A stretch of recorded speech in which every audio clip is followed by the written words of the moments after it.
राज्यात निसर्गाच्या लहरीपणामुळे जगाचा पोशिंदा शेतकरी अडचणीत सापडला आहे. शेतमालाला हमीभाव नसल्यामुळे शेतकरी कर्जबाजारी झाला आहे. यामुळे देशात सर्वाधिक शेतकरी आत्महत्या महाराष्ट्रात होत आहे व सुरूच आहे.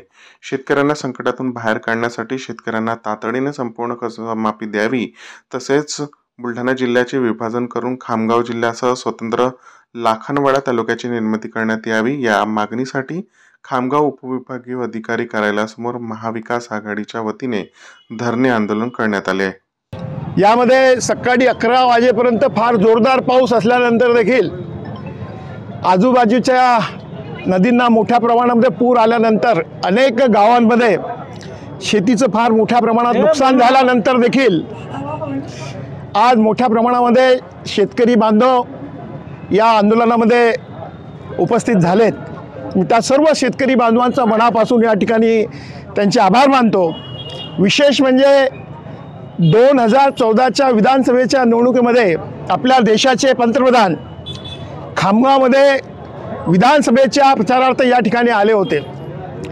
त्यांनी प्रचार सभेमध्ये अशा मोठ्या प्रमाणामध्ये सांगितलं होतं, खामगाव जिल्हा आतापर्यंत झालं का, खामगाव जालना रेल्वे मार्गे झालं का, हा जो प्रदेश आहे या परिसरामध्ये कॉटन सिटी म्हटली जाते, मोठ्या प्रमाणामध्ये शेतकरी आत्महत्या करतात, याला जबाबदार कोण आहे असं म्हणून त्यांनी आम्हाला आश्वासन दिलं होतं.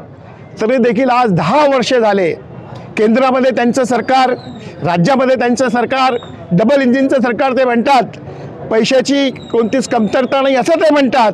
मोठ्या प्रमाणामध्ये महाराष्ट्रातून GST व इतर कर मोठ्या प्रमाणामध्ये दिले जातात, परंतु अद्यापपर्यंत 10 वर्षापूर्वी जे आश्वासन पंतप्रधान महोदयांनी दिलेलं आहे ते अद्यापपर्यंत त्यांनी पूर्ण केलेलं नाही.